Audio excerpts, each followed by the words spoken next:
শিৱসাগৰৰ ভটিয়াপাৰ বাৰিচুকস্থিত ONGCৰ ৰিগত 12 জুনৰ দিনা সংঘটিত গেছ নিৰ্গমনৰ ঘটনাৰ চাঞ্চল্য মাৰ নৌযাওঁতেই 12 জুলাইত শিৱসাগৰত পুনৰ সংঘটিত হ'ল আন এক ঘটনা। এইবাৰ গেছৰ পৰিৱৰ্তে নিৰ্গমন হৈছে খাৰুৱা তেলৰ। শিৱসাগৰৰ ৰুদ্ৰসাগৰ তৈলক্ষেত্ৰৰ অন্তৰ্গত জয়সাগৰ জোনাকী নগৰত মাটি ফুটি ওলাইছে খাৰুৱা তেল। জোনাকী নগৰৰ বাসিন্দা কৃষ্ণ দাসৰ বাসগৃহৰ ৰান্ধনী গৃহত মৃদু কম্পনৰ পিছতেই সৃষ্টি হোৱা প্ৰকাণ্ড সুৰংগ সদৃশ গাঁতত ওলাইছে হুৰাহুৰে খাৰুৱা তেল। খাৰুৱা তেলৰ নিৰ্গমনে অঞ্চলবাসীৰ মাজত সৃষ্টি কৰিছে চাঞ্চল্যৰ। উল্লেখ্য যে ঘটনা সংঘটিত হোৱাৰ 4 ঘণ্টাৰ পিছতহে ONGCৰ কৰ্মচাৰী ঘটনাস্থলীত উপস্থিত হোৱা ঘটনাক লৈ স্থানীয় ৰাইজৰ মাজত ক্ষোভৰ সৃষ্টি হয়। খাৰুৱা তেলৰ নিৰ্গমনে ওচৰৰ কেইবাটাও ফিচাৰীৰ কৰিছে ব্যাপক অনিষ্ট। ঘটনাৰ খবৰ পাই ঘটনাস্থলীত উপস্থিত হৈ ৰাজ্যিক অগ্নি নিৰ্বাপক বাহিনীৰ বাহনে অৱলম্বন কৰিছে সুৰক্ষা ব্যৱস্থা।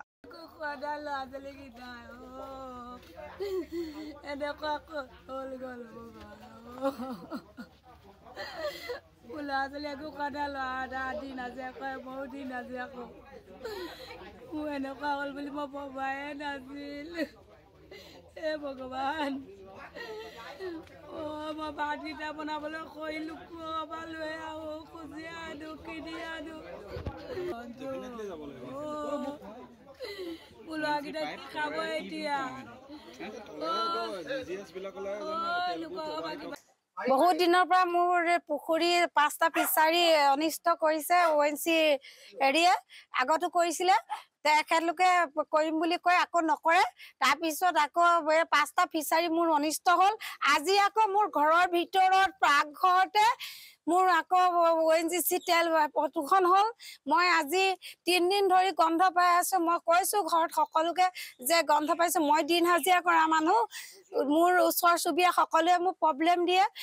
হাঁহ কুকুৰা ছাগলী তেখেতলোকৰ অনিষ্ট হৈছে আৰু তেখেতলোকে মোক কমপ্লেইন কৰিছে। তাৰপিছত মই তেতিয়া কৈছো, মই বোলো ৰ'ব, আজি কিন্তু পাকঘৰত যিটো ডাঙৰ গাঁত দেখিলো, মই বহুত মানে দেখি আচৰিত হলো। এতিয়ালৈকে আমাৰ গোটেই 4টা জীৱ একোৱে এটা ক্ষুদ্ৰ পান খোৱা নাই, এটা প্ৰাণীও পিয়া নাই। আমি ভয় লাগিছে। ইমান পুখুৰী 5টা মোৰ ফিচাৰী আজি পাৰ ভাগি হেৰি কৰি গ'ল। তেখেতলোকে মোক কোনো হেৰি কৰা নাই। 5টা ফিচাৰী মোৰ আছে। 5টা ফিচাৰী ONGC গোটেই তেলে ভৰ্তি কৰি দিলে। মাছ পানী মই জীয়াই থৈছো, মেলিব নোৱাৰা হ'ল। মোৰ ছ'চাইটিত আছিলে, গোটেই আমাৰ গাঁৱৰ সকলোৱে জানে, সকলোৱে দেখিছে। আৰু গতিকে সকলোৱে যে এটা উচিত বিচাৰ কৰে আমাৰ সকলোকে মই এতিয়া আমাৰ সকলো আহিছে মোৰ ওচৰত। আৰু মোৰ এতিয়া মোৰ পাকঘৰখনত মোৰ এনেকুৱা নষ্ট হৈছে, মই কেনেকে থাকিম, কেনেকে কি কৰিম। মোৰ ল'ৰা 2টা, ছোৱালী এজনী, মোৰ স্বামী এটা মানসিক অসুস্থ, আৰু তেখেতক লৈ মই কেনেকে ভাত অগৰা দিম? তেওঁকতো ভাত অগৰা নিদিলে মই তেখেতক খুৱাব নোৱাৰিম। মই এই গাঁৱৰ বাসিন্দাৰ, আমাৰ জোনাকী নগৰৰ। আজি 3 চনৰ পৰা মই ইয়াত বসবাস কৰি খাই আছো। আজি কেইদিনমানতে ঘৰটো খুব গজগজাই আছে। চাওঁ একোৱে নেদেখোঁ। আজি হঠাতে ৰাতিপুৱা চাহ বনাবলৈ গৈছোঁ। চাহ বনাই থাকোঁতেই মানে গাঁত এটা খৰংগ হৈ ডাঙৰ গাঁত এটা ধপককৈ মাটিখিনি তললৈ বহি গ'ল। এতিয়াও এই প্ৰত্যক্ষ দেখিছে। এই প্ৰত্যক্ষৰ ওপৰতে আপোনালোকে নিৰ্ণয় কৰক যে খৰংগ গাঁতটোৰ ভিতৰত আৰু কেনেবাকৈ যদি জুই জ্বলাওঁ এইটো কি হৈ যাব এই অঞ্চলটোত ক'ব নোৱাৰা হয়।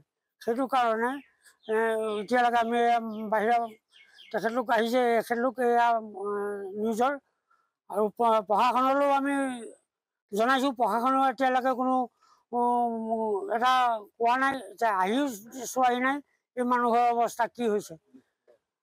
শিৱসাগৰৰ পৰা সৈয়দ মুস্তাকুৰ ৰহমানৰ ৰিপৰ্ট, অসম আদিত্য।